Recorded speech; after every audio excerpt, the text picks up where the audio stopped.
사랑하는 우리 구독자와 애청자 여러분 안녕하십니까? 11월이 아니고 1월 11일 수요일자 소식으로 찾아왔습니다. 111. 기분이 좋네. 왠지 이런 거 기분이 좋아. 11월 11일도 기분 좋고 1월 11일도 기분 좋고요. 자, 오늘도 이제 헤드라인이 있는데 헤드라인 먼저 소개를 좀 해드리고 심층적으로 한번 따져보겠습니다. 어떤 소식에서 어떤 것을 우리가 좀 한번 봐야 되는지. 자, 오늘의 헤드라인입니다. 국제선 여객수가 10년 전 수준으로 일단 회복은 했습니다. 10년 전 수준, 그러니까 2013년 정도 수준으로요. 요 통계 관련 자료 자세히 전해드리겠습니다. 자, 여러분들 크루즈 많이 이제 슬슬 타실 때가 됐죠. 이제 크루즈, 한국의 어떤 여행 문화에서도 크루즈는 이제 점점 대세로 자리를 잡아가는 것이 아니냐 이렇게 보입니다. 셀러브리티 크루즈가 1년 중에 최대 혜택을 제공해드리는 프로모션을 시작을 합니다. 자, 서울관광재단에서 운영하는 비짓 서울이요, 서울 실시간 관광 가이드 베타 버전 공개했습니다. 이것만 있으면 서울 관광 다 완벽하게 할 수 있습니다. 누구? 외국인도.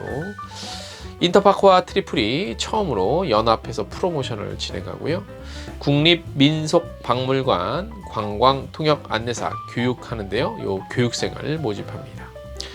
미국 관광청에서는 2023년 새해 오픈되는 숙소 6곳을 소개해 왔습니다. 하나투어는 강원도 겨울 여행 기획전을 선보이고요.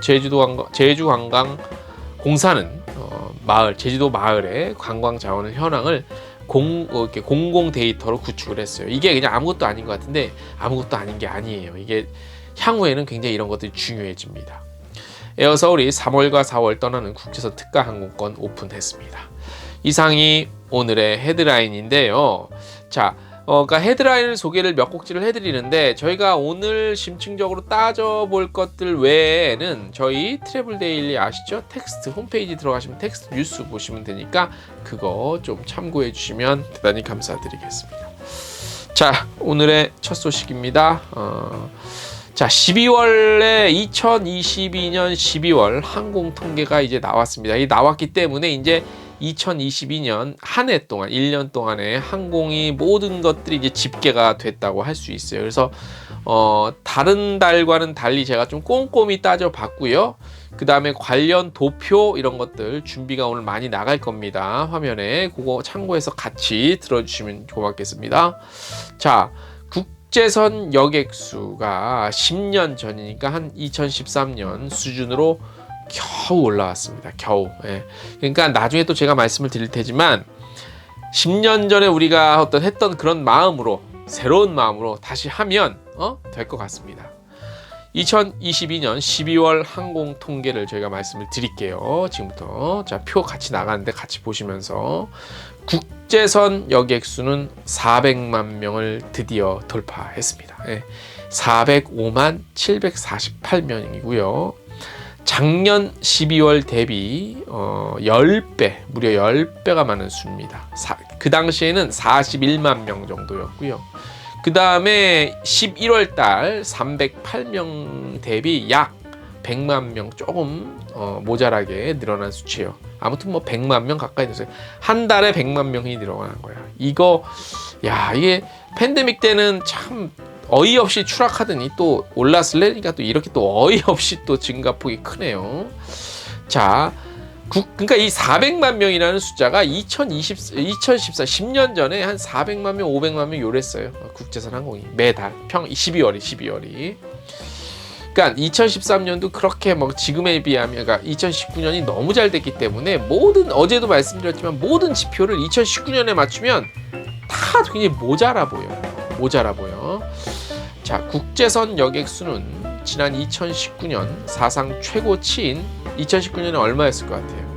760만 명. 12월 같은 경우 기록한 이후 코로나 팬데믹으로 2020년 12월에는 얼마인지 알아요? 참, 12월에는 2020년 코로나 첫 팬데믹 첫 해 12월에는 22만 명. 그 다음에는 조금 늘어서 40만 명 정도였어요. 40만 명. 예. 그러니까 얼마나, 그러니까 얼마나 비참한 현실이었는지 우리가 겪었지만 지금 생각하면 참 말도 안 되는 숫자가 간 거예요. 안 갔다고 봐도 돼. 이걸 거의 안 갔다고 봐도 무방해요. 자, 2022년, 그러니까 작년 12월 국제선 여객 수치는 2013년 같은 기간 420만 명과 비교되는 수치로 한 10년 선 수준으로 돌아갔다는 걸 제가 말씀을 드렸고요. 그런데 이제 중요한 건 물론 10년 전에 똑같은 비슷한 숫자지만 중요한 건 이제 회복 수준에는 이제 좀 차이가 있겠죠. 아무래도 회복 수준, 그러니까 제발 우리 그 여행업계, 항공이 됐든 출국자가 됐든 입국자가 됐든 이 회복하는 데 있어서 요요 현상이 좀 있었으면 좋겠어요. 요요 현상, 옛날로 다시 돌아가는 그런. 자, 회복 수준은 속도가 붙었는데요. 대부분의 국제 관광 교류가 시작되는 지난 한 8월, 9월 정도부터 우리가 봐도 되겠죠, 그죠?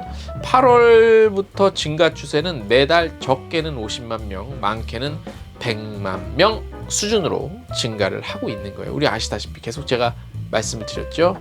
본격적인 동계 시즌이죠. 언제가? 지금 1월이 이제 지금 막 한참 방학 때잖아. 물론 구정 지나고 개학은 하지만 이번 1월은 또 구정이 꼈기 때문에 국제선 수치는 좀 더 늘어날 수 있지 않을까라고 전망을 할 수 있겠죠. 근데 12월이랑 큰 차이는 없을 것 같아요. 늘어나긴 늘었는데 조금 늘지 않을까? 그런 좀 개인적인 좀 예상이 들어요. 개인적인 예상입니다. 자, 국제선 여객 수가 늘어남에 따라서 국내선은 줄어들고 있겠죠. 이건 무슨 말이냐? 결국 해외 못 가니까 국내를 갔던 것이고 이제 해외를 가니까 국내 갈 사람들이 해외를 간다는 얘기예요. 그러면 항공으로 따지면 그러면 제주도 갈 사람이 해외로 간다는 얘기라고 우리가 좀 합리적인 좀 추론이 가능하겠죠. 2022년 12월 국내선은 251만 822명으로 직전 월인, 그러니까 11월보다 30만 명이 빠졌어요.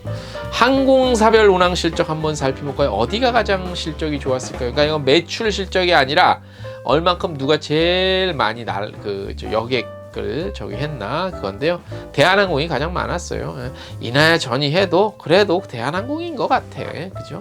자, 2022년 대한항공은 공급석 1078만 3,787석, 운항편은 6만 5,851편, 여객수는 작년 한 해 동안 880만 8,500여 명 정도를 기록했어요. 그래서 가장 많았고, 이어서 여객수로만 따지면 제주항공이 727만 명. 근데 이제 공급석 2위는 아시아나항공인데요.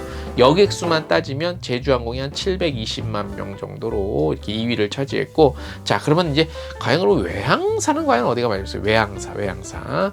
자, 외항사는 여러분 비엣젯 항공이 47만여 명으로 가장 많았고요. 그 다음이 베트남 항공이 절반 정도인 27만 명. 그 다음에 델타가 22만 명 순이에요. 요거는 이따가 지역 저희가 순위도 말씀을 드릴 건데 지역 거랑 거의 비례해요. 근데 일본이 많긴 한데 아무튼 비례해요. 요거 바로 말씀을 드릴게요. 그러면 지역별로는요, 일본이 가장 많았어요. 일본.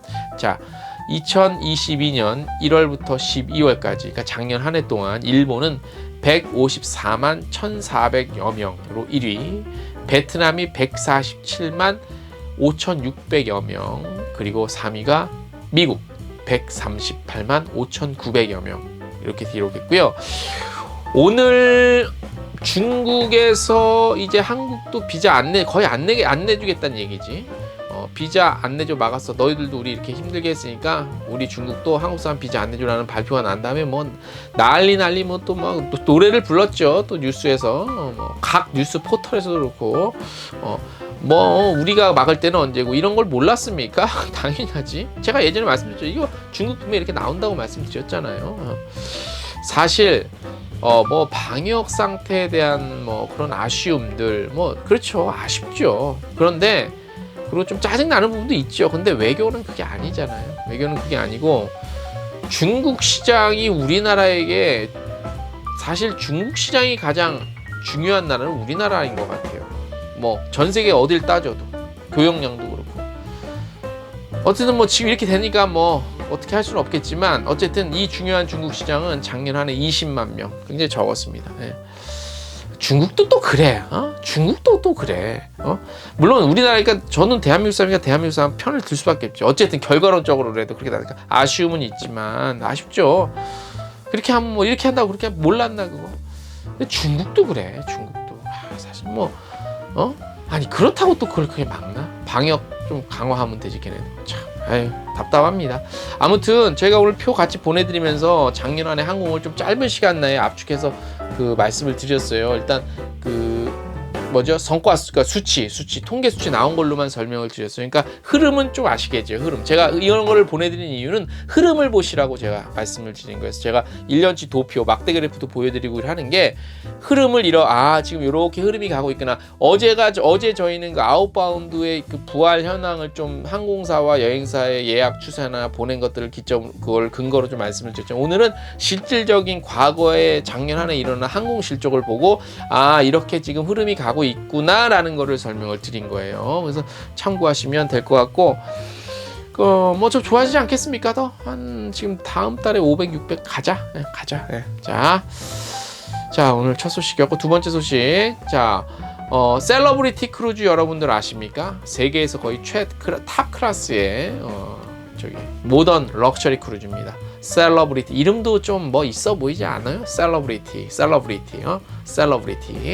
크루즈가 연중 1년에서 가장 큰 폭의 그 혜택을 드리는 프로모션 진행합니다. 이른바 세미 애니얼입니다. 이름이 3월 1일까지 진행되는 셀러브리티 크루즈의 프로모션은 각 선실의 두 번째 승객 요금을 최대 75%까지 할인해주는 연중 최대 혜택을 제공합니다. 이벤트가 적용되는 일정은 오는 2025년 4월 30일까지 출발하는 셀러브리티 크루즈 일정으로 신청금 환불 불가 조건이고요. 예약 시 75% 그리고 일반 조건의 예약 시 60%의 할인 예약이 각 선실의 두 번째 승객에게 적용됩니다. 부부끼리 가신다. 나 외 본인 외 이제 우리도 부인 되시거나 우리 이제 아빠 되시는 분들 이렇게 하시 남편 되시는 이렇게 이제 둘 중에 한 분이 적용받는 거예요. 그러니까 꼭 부부가 아니래도 상관없어요. 남남이라도 상관없어. 남남인데 친구야. 뭐 가족이 아닐 수도 있잖아요. 친구는 가족이 아닙니다, 여러분들. 여러분들 혹시 착각해. 친구는 가족이 아니에요. 예. 아무튼 그렇게 된다는 거고. 세금과 선상 팁을 제외한 순수한 선실 이용 요금에 대한 혜택이고요. 셀러브리티 크루즈는 이외에도 일정에 따라 선실당 최대 $800의 추가 할인 혜택과 온보드 크레딧을 제공합니다. 온보드 크레딧은 선상에서 현금처럼 쓸 수 있는 일종의 쿠폰이에요. 우리가 이제 뭐 에버랜드 가면 이렇게 거기서 다 쓰잖아. 이렇게. 근데 여기 이미 적립이 돼 있는 거지. 그래서 이 선실당 $50 추가로 제공이 된다고 합니다. 프로모션 혜택은 셀러브리티 크루즈의 한국 총판 공식 홈페이지와 어플리케이션에서 일정 조회 및 예약 시 자동 적용이 되는데요.